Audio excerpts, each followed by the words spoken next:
Hello everybody and welcome to another vlog. I know I didn't do one last week and I originally said that I was going to do weekly vlogs, and I kind of realized that if I'm going to do a weekly vlog I need to be doing something different every week. And last week all I was really doing was listening to the Coin Concede podcast, check them out, and the Off Curve podcast, and Angry Chicken. You should check all those podcasts out if you're not. But there really wasn't a reason to make a vlog. There was nothing I couldn't do in videos that you've seen this week that would have changed anything. So I just decided to just put out some videos, and when there needs to be a vlog, there'll be a vlog, and now there needs to be a vlog. So my plan is probably every 2 weeks with the vlogs. Like I said, it really just depends if something happens. If nothing's happening in Hearthstone, like I'm just climbing, then I'm just going to put out games. But there's stuff I want to talk about, stuff I couldn't make a video on or haven't, I can go in here.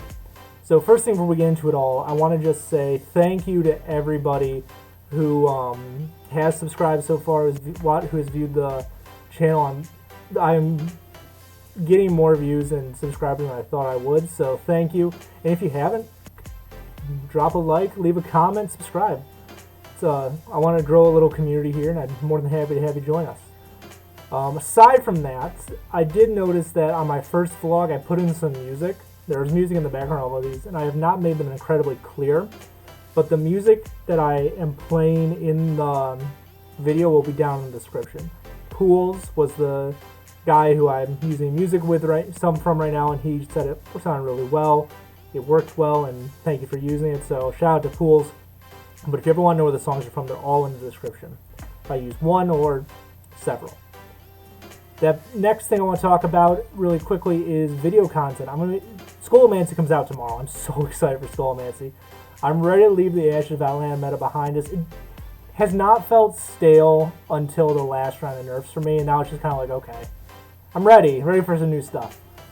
So tomorrow there'll be a video. Friday and Saturday and Sunday there'll be a video. Not entirely sure what those will be yet. Probably some day 1 content, day 2 content. And the next week, it'll probably be about 3 videos next week. I know my output's not as big as some other content creators. Much respect to those guys. They are putting out content like crazy. But next week I'm on vacation, so I want to have some videos to put out. And if I have to do a little bit of editing on vacation, that's fine. I'm by a lake. I'll just, have a few beers and relax.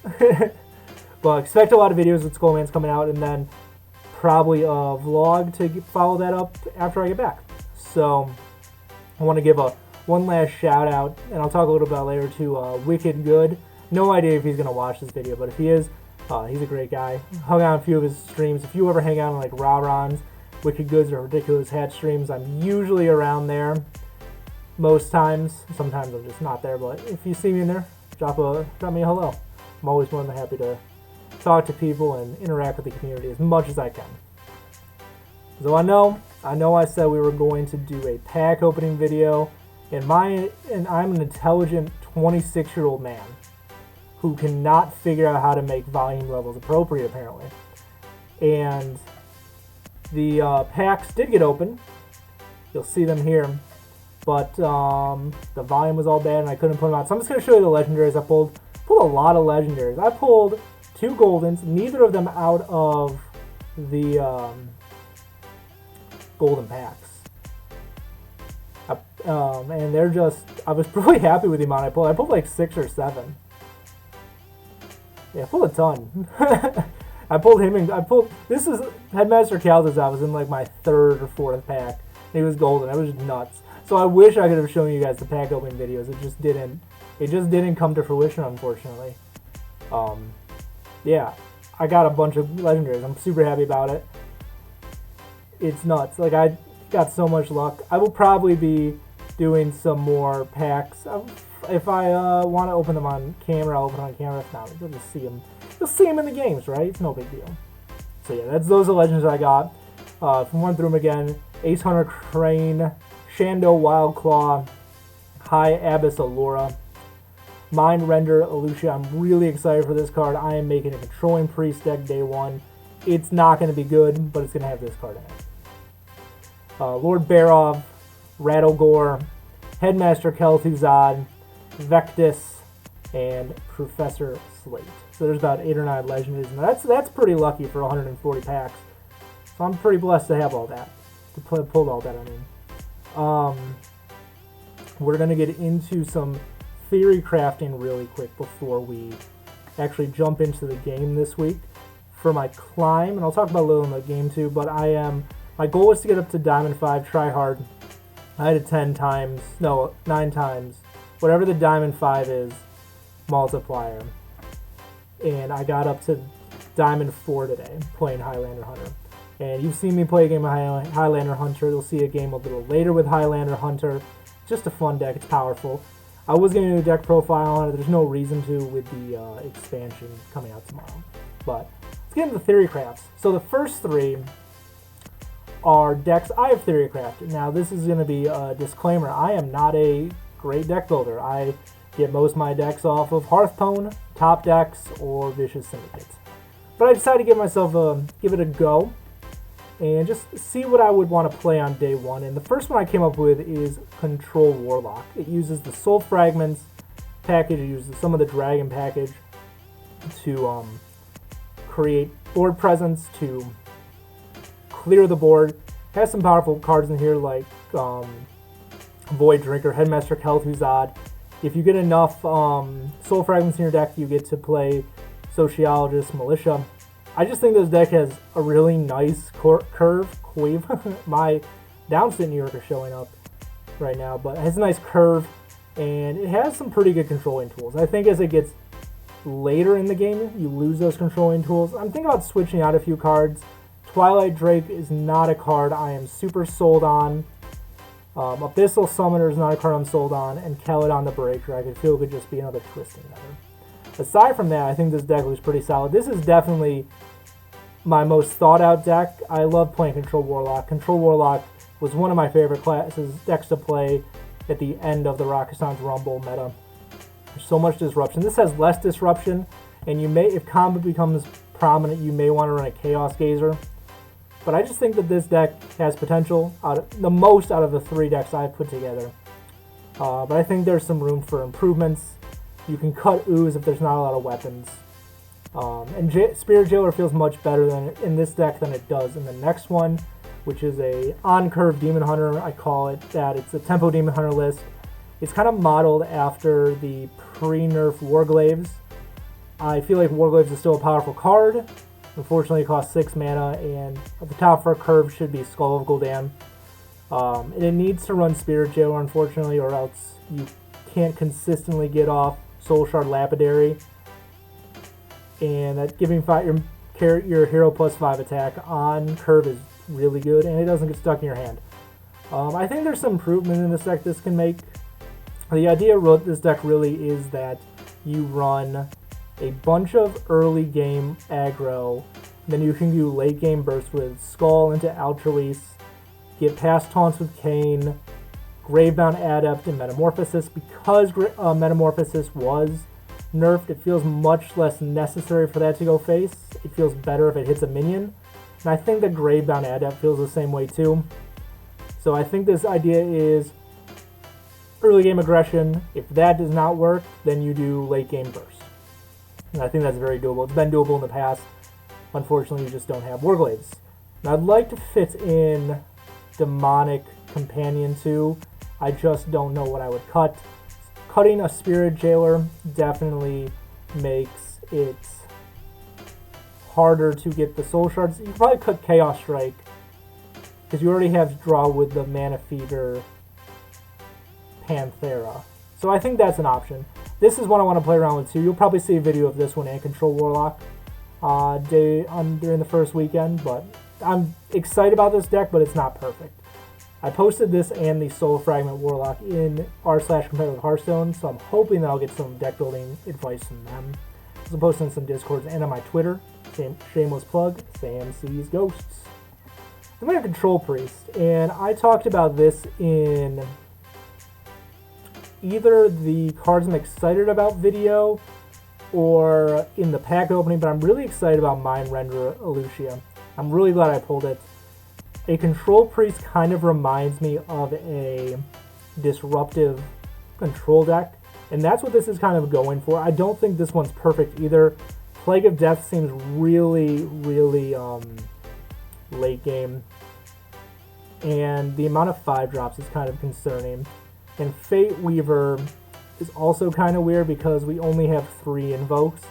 I think the idea here is you go super late game, you do a lot of disruption with Cabal Acolytes and Wave of Apathy, and you kind of just outvalue them eventually with Galakron, use their own cards against them with Thoughtsteal and Keymaster Alabaster.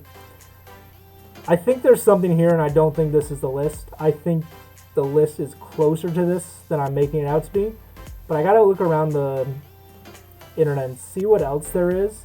But this is kind of my starting point for a control disruption priest. And I'm excited to play Mind Render to Lucia, and I'm kind of afraid that this falls into more of a resurrect priest eventually. I don't know, I want to be, and I don't like that I'm making a priest deck. Priest is probably like, priest and druid are my least favorite classes to play against. Druid is just so high variance, and priest is just annoying in long games because they create so much value. I don't know, I'm eager to join the dark side, but I don't think this is the end result that I'm looking for, but we'll see. And speaking of the dark side, we got Quest Druid. Now the next 4 decks, the next 4 decks are going to be decks from other people. Now, shout out again to Wicked Good. I was in his Theorycrafting stream, which was also his most recent episode of his podcast, Off Curve. I suggest you all go check it out. And he presented this deck. I don't believe he made it. I believe someone else did. I think one of the streamers on the Theorycrafting stream were playing it.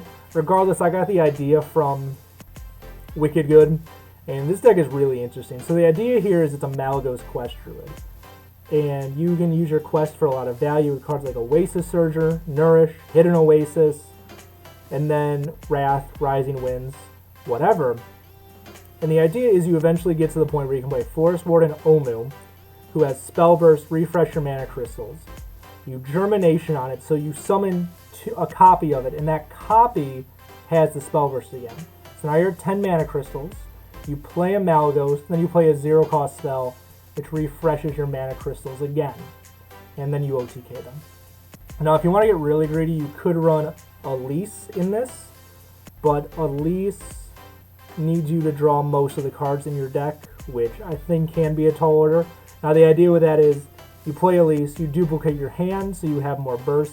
I think if you're getting to the point where you play Elise, you've already won the game.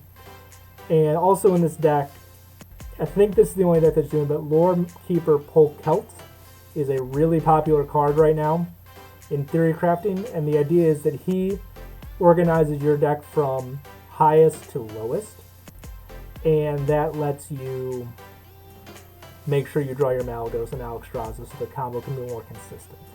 I am expecting Druid to be day 1 powerful. I'm not sure if this is the deck on day 1.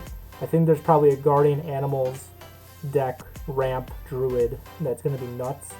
But if a lot of combo, because of cards like Lore Keeper, Polkelt, and Malygos become a thing, you may want to run some disruption.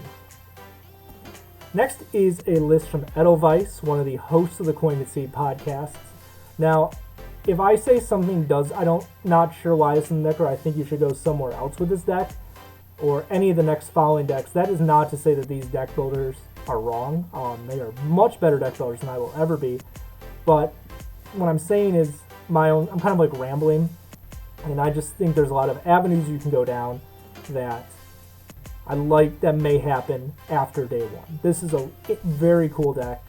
It is a Tempo Mage deck, again from Edelweiss, and the idea here is that you tempo out, you Spell Mage, have a bunch of cheap spells, and when you get cheap spells, you have Mozaki Master Duelist, who gets like you play him and you play a Sorcerer's Apprentice, so all your 1-cost spells cost 0.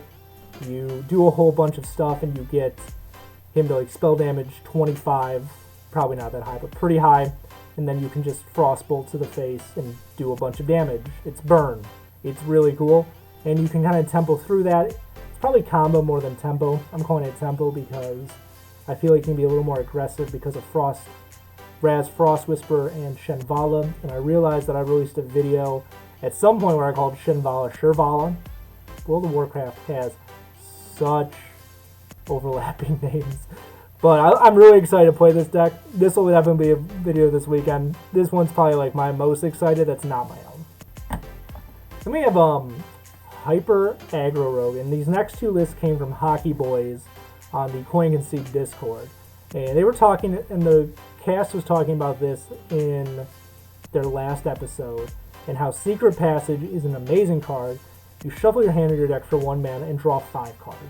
At the end of the turn, you switch back. If you draw cards during that, you get to keep those cards. And so this deck goes super low curve. The highest card is Edwin. You have a whole bunch of 0-cost spells. You have Sinister Strike, Eviscerate, Cold Blood, Cobalt Sand Trooper just hits face so much, it's ridiculous. There's a bunch of stealth that can just be on the board and go face when they need to. And you have a reload of Voracious Leader. Voracious Leader. I said it again, Voracious Reader. Oh my gosh. So this deck is nuts. I think this deck is going to take me a second to figure out the game plan, but once I do, I'm excited to play this one. And the last one we got here is a Zoo deck. This does not have my boy, Disciplinarian Gelding, and that's unfortunate.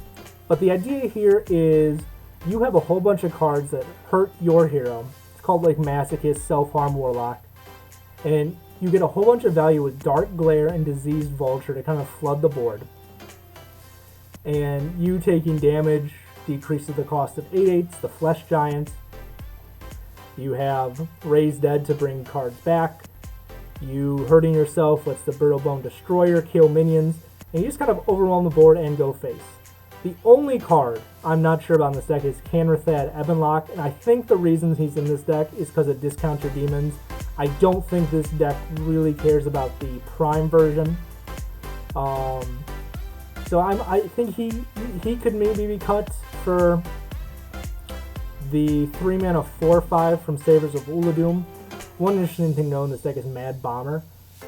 Mad Bomber, the idea is that it hits your own face, so you get value off that. Because each time you hit your face with it, you deal 1 damage to yourself.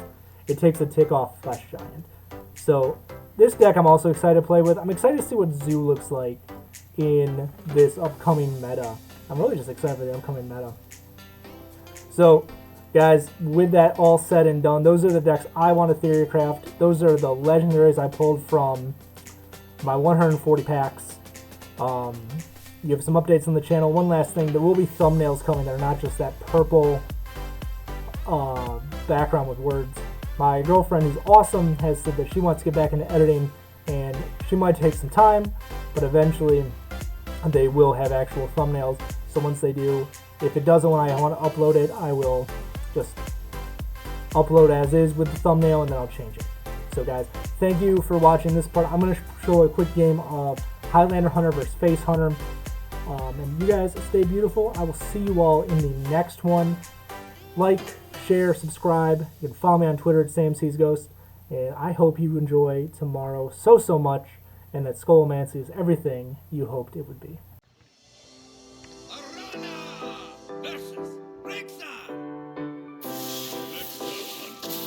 Alright, I lied. I'm sorry. I said this was going to be Highlander Hunter versus Face Hunter from this season. Unfortunately, the file was corrupted for some reason.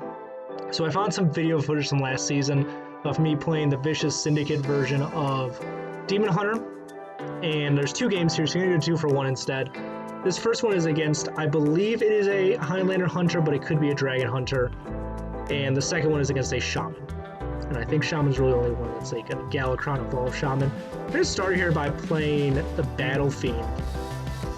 And I know we can trade cleanly into that, so I'm going to coin. And I'm going to trade right into it now. And this does one of 2 things. One, it forces him to trade with a 2/2, which he doesn't want to do. Or it forces him, if he goes face, I can just clear it, basically. So that's the plan there.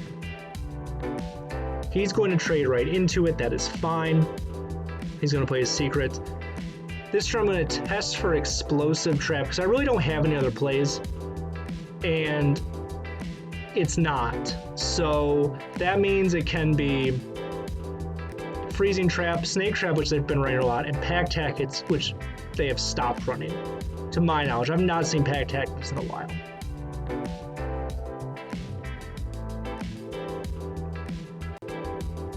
So he's gonna play Dwarven Sharpshooter. It's kind of annoying because that's really good anti-tempo for me, against me, I guess. I'm just gonna play the Bone Chewer Brawler, and instead of buffing it with the Aug Merchant, I'm going to give it some more health. Makes it really difficult for him just to cleanly get rid of it, which is good.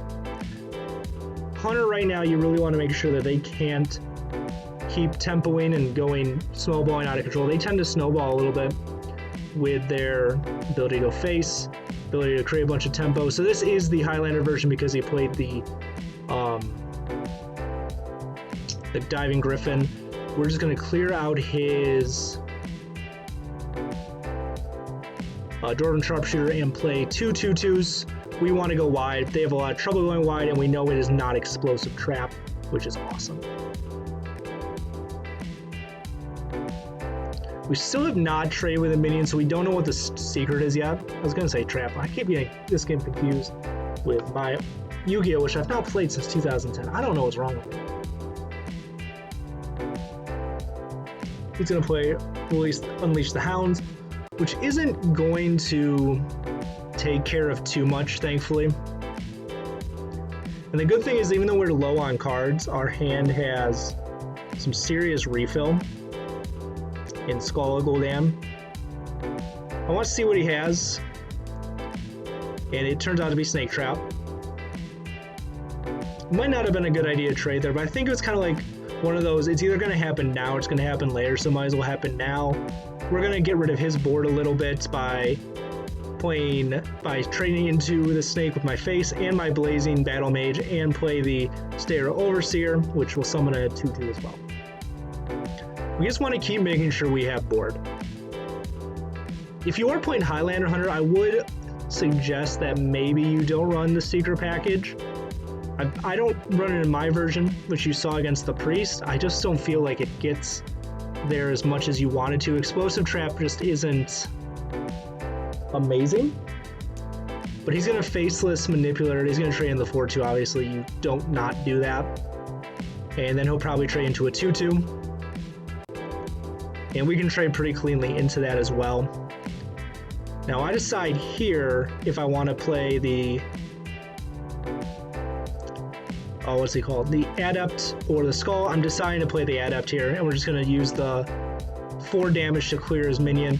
In retrospect, I probably should have taken 4 and just push 4 to face. But I guess in my thought, we keep a minion, we keep health, and we're pushing 4 to face anyways. So I don't think 2 damage really ends up mattering in this game. So he's gone. He doesn't have Hounds. He doesn't have much else right now, which is good. So he can't just Unleash the Hounds. He can't Veneris Unleash the Hounds. He can play Zixor, which is pretty good, and Stormhammer. But he's going to have to take 6 to the face, which I don't think is anything anyone ever wants to do. 6 is a lot of damage, especially against Demon Hunter. So he's going to take 6. He's at 17. We have another Glaive-bound Adept. Grave-bound Adept? Sometimes I just mess up the names. I think it's Glaive-bound. We're going to freeze his face, and we're just going to push damage. We don't need a reload right now. We need to push for lethal. If we have a 4/4 on the field, we have a 2/1, a 1/1, and 4 damage from hand. I'm going to do a quick count here. We're 1 off lethal next turn with our current board, which is really, really good. If we get Twin Slice, it is lethal. So that's what we really want to be doing. He's going to turn all my minions to have 1 health with Veneris. We do not draw lethal right there, unless I miscounted. I might have miscounted.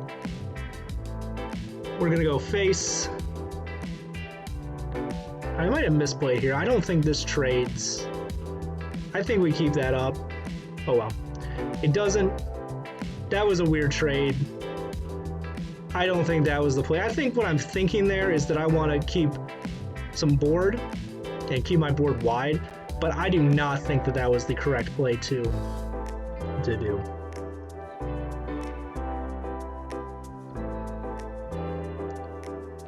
So he doesn't have a whole lot of outs right now, right? He has a Dormant Minion and a Stormhammer. He has 5, but he has to clear a Taunt, so he really doesn't have 5. He only has 2. Zephyrs would suck here. He's going to trade in the 2-3, which I think is a interesting play when I have a 6 attack minion on the field. He's going to play Dragon Queen Alexstrasza. That's not going to get him enough. We just get there next turn. He's kind of out. And we didn't even use Skull of Gold down. We top decked really well. Yeah, he's going to concede. That was game 1. Yeah, this you can tell this from last season because we are ranked 5. Arana versus Lady Vash. Your time ends now. I am determined. So I hope this one goes better than my Zoo matchup. But I guess this is fitting that the last video of the Outlands meta that's going to come out is a Demon Hunter and not Highlander Hunter. I suppose this is fitting. I guess the Shaman, I think this is the Galakron Evolve version. It might be the Jambre version. I'm not sure. I know there's some Evolve shenanigans in this game, but we're going to start off by playing the Battle Mage. He's going to Totem. Now the thing with Shaman, we really do not want them to have totems on board. So we're gonna have to trade into that. Totem Reflection's a card, Splitting Axe is a card. It's all really scary. So in case it's Totem Shaman, we want the totem off the board. We also play the Bone Shore Brawler there. It's a 3 health minion. It is hard for him to deal with, especially if he's just gonna play another totem. Now this is an interesting play. We're going to go with the Umberwing, but the other line there would be to use the Frozen Shadow Weaver base and develop a 4-3, which is also really good. But this lets us hit a totem without damaging our minions. He gets Devoted Maniac here. Unfortunately, Devoted Maniac and the Elemental at Summons have to trade into the 2-3. So it doesn't really push him forward on board. We're saving the coin for the Gravebound Adept, who I'm pretty sure I've been calling Gravebound Adept this whole meta. And we're going to keep the weapon so we can use it without using the coin. Our board is not that strong. This board can be cleared fairly easily.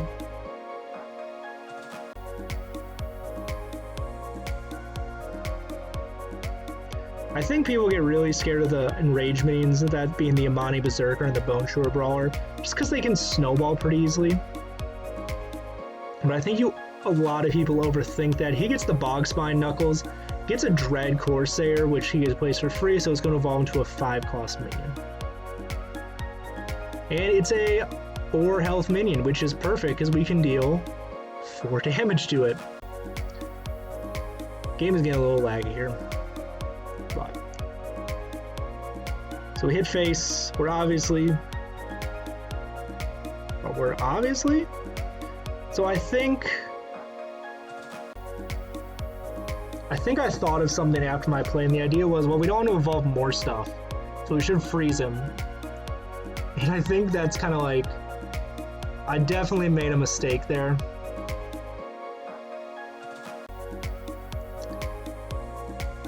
And then I just trade into the 5-4. I don't quite think that was the right play. I think I should have pushed the Gravebound Adept there. Because I'm floating mana, that's not good.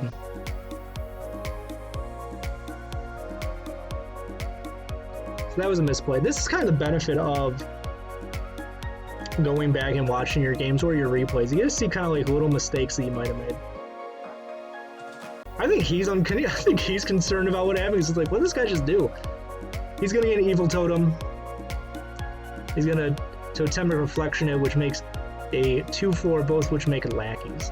That's horrifying. So I guess I'm kind of glad I saved the Gravebound, because now I can kill one, kill the other.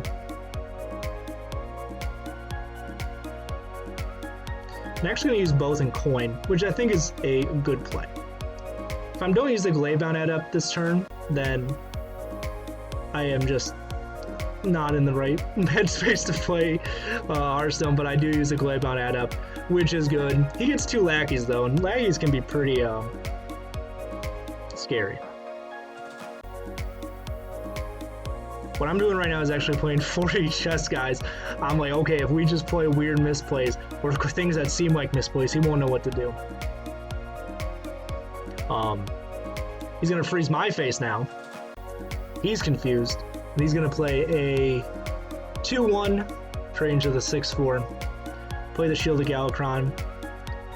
He's actually gonna clear my board here, which is pretty interesting. He's gonna take 4 in the process, so it's not the worst thing in the world. Now here I'm like, okay, I need to play Skull. Skull is such a good card. Skull Gul'dan is like one of the best cards ever printed. And we get Altruist, which is a phenomenal card. So we're gonna kind of hold off for a second.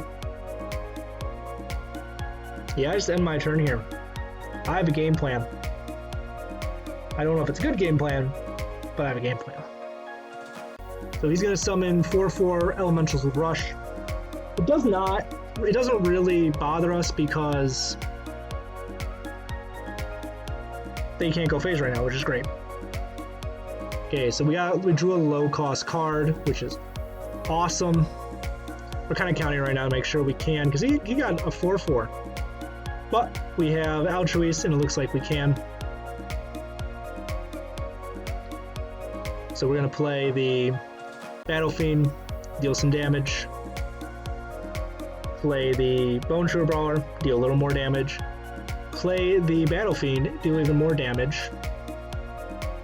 Once it decides to catch up with everything.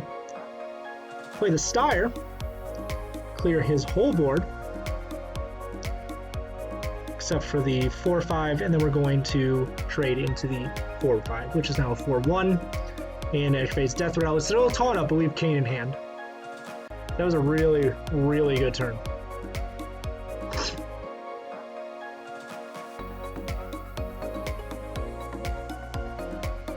I think the real only issue this game was me playing the Frozen Shadow Weaver when I played it. I don't think that was a very good play.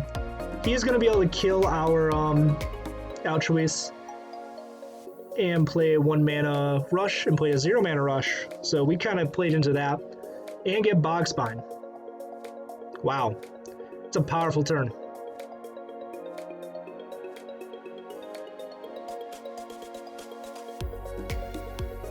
He's going to take 4, and he's currently at 8.